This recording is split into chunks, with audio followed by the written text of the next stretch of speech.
Selamat datang di Pojok Santai. Sebelum Anda mendengarkan audiobook ini, kami menginformasikan bahwa channel ini adalah review audio dari buku yang ada di Indonesia. Untuk membaca keseluruhan buku ini, kami menyarankan membeli buku aslinya di toko buku kesayangan Anda, baik offline maupun online. Keberadaan channel ini dimaksudkan untuk membantu Anda mendapatkan pengetahuan dari buku-buku kesayangan Anda. Jangan lupa untuk subscribe, like, dan komen. Selamat datang di Pojok Santai, channel khusus yang membahas komik dan novel dengan cara asik. Di dalam perjalanan menjalankan tugas gurunya, Panji Kenanga bentrokan dengan sosok bermuka biru. Siapakah muka biru itu? Temukan jawabannya di video kali ini.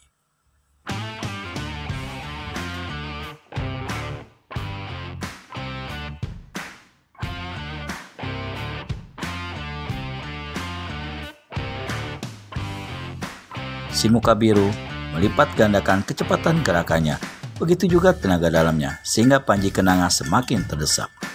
Meskipun Panji telah mengeluarkan pula pukulan-pukulan saktinya seperti yang bernama Mega Putih, namun tidak ada gunanya.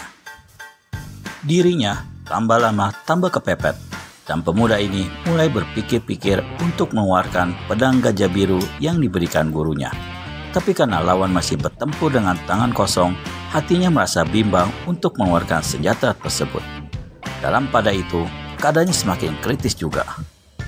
"Hei muka biru, keluarkan senjatamu!" seru Panji Kenanga memancing agar lawan mengeluarkan senjata, dan dengan demikian, dia tidak akan merasa sungkan untuk mencabut pedangnya. Si muka biru tertawa mengejek. "Untuk melenyapkan bocah setan macammu ini, kenapa pakai senjata segala? Lihat ini, jurus kematianmu." Ucapan itu ditutup oleh si muka biru dengan satu kelebatan tubuh yang luar biasa cepatnya. Tubuhnya lenyap, dan tahu-tahu sudah berada di atas lawannya sambil mengayunkan tinju yang laksana palu godam ke kepala Panji Kenanga. Pemuda ini menunduk, seraya menghantamkan pukulan Mega Putih ke perut lawan. Tapi dia terpedaya. Begitu Panji Kenanga bergerak memukul, si muka biru bergeser cepat ke samping. Pukulan Mega Putih mengenai tempat kosong. Di kejap yang sama, si muka biru menyorongkan satu tendangan kilat ke bawah ketiak kanan Panji Kenanga. Dalam keadaan tubuh masih terdorong ke muka, karena dalam kuda-kuda memukul, Panji Kenanga sulit sekali untuk mengelakkan serangan berbahaya itu. Masih diusahakannya untuk mencegah hantaman kaki lawan dengan coba menekuk sikut memukul tulang kering si muka biru. Tetapi itu pun terlambat, karena saat itu ujung kaki kanan lawan sudah menyelinap di bawah lengannya. "Celaka!" keluh Panji Kenanga dalam hati. Di saat itu, tiba-tiba terdengar suara bergelak. Satu gelombang angin yang amat deras menderu, membuat kedua orang yang tengah berkelahi terpelanting sejauh setengah tombak. "Tapak biru, kau memang terlalu banyak mencari urusan dengan orang lain." Panji Kenanga dan si muka biru yang ternyata bernama Tapak Biru sama-sama memalingkan kepala ke arah datangnya suara.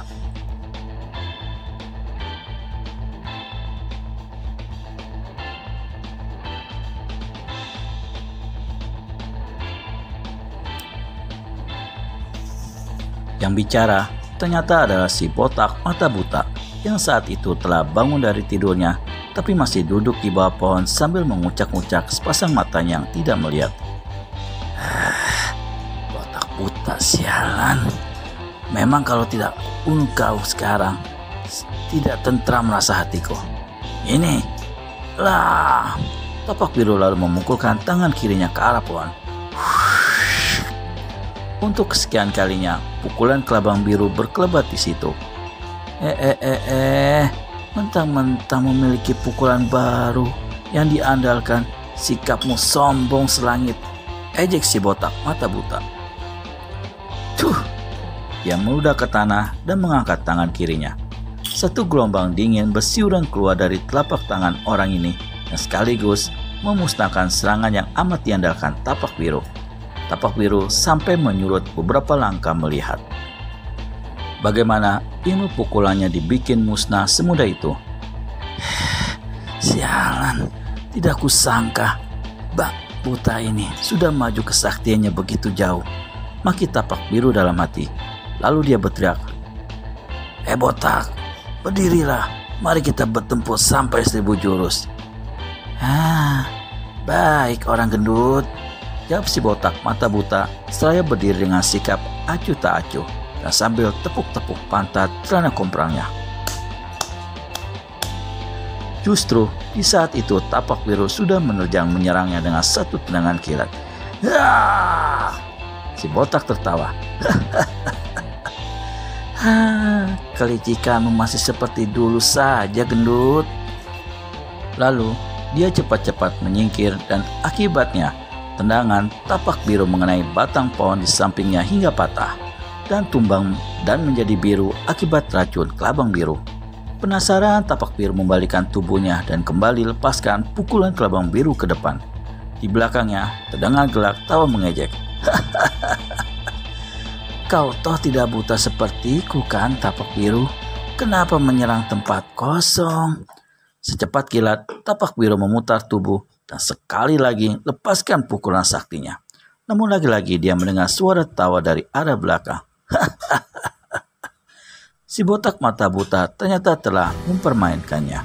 Sebenarnya si buta ini tidak berada di belakangnya. Namun karena dia memiliki semacam ilmu memindahkan suara, maka suaranya terdengar seperti datang dari arah belakang, padahal dia berada di tempat lain tak jauh dari situ. Menyaksikan bagaimana si buta mempermainkan Tapak Biru, mau tak mau Panji Kenanga merasa kagum sekali.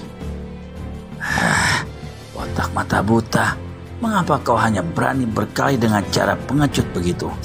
Damprat Tapak Biru marah sekali. Rahangnya bertonjolan dan dari balik pakaiannya dia mengeluarkan sebuah benda bulat sepanjang 2 jengkal. Ternyata adalah sebuah seruling yang terbuat dari perak.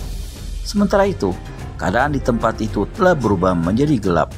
Apalagi di situ penuh ditumbuhi pohon-pohon berdaun rapat sekali. Cara berkelahi bagaimana yang kau inginkan Tapak Biru? Bertanya si buta. Mari kita berhadapan-hadapan mengadu kekuatan batin.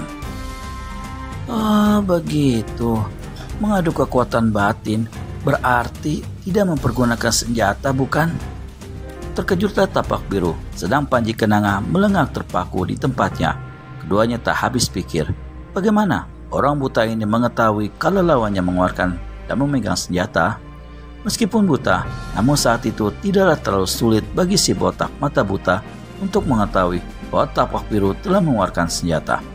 Sinar terakhir matahari yang merambas dari barat telah menimpa seruling yang terbuat dari perak. Sinarnya memantul dan memijar ke muka si botak.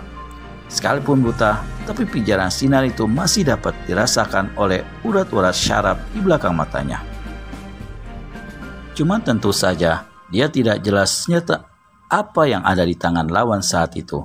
Tanpa pedulikan ejekan lawan, Tapak Biru membentang kedua kakinya, mengalirkan tenaga dalam ke perut dan mendekatkan ujung seruling ke bibirnya. Terdengar suara seruling mengalun. Mula-mula perlahan, lalu makin keras dan makin merdu. Si botak bergerak-gerak sepasang matanya yang buta.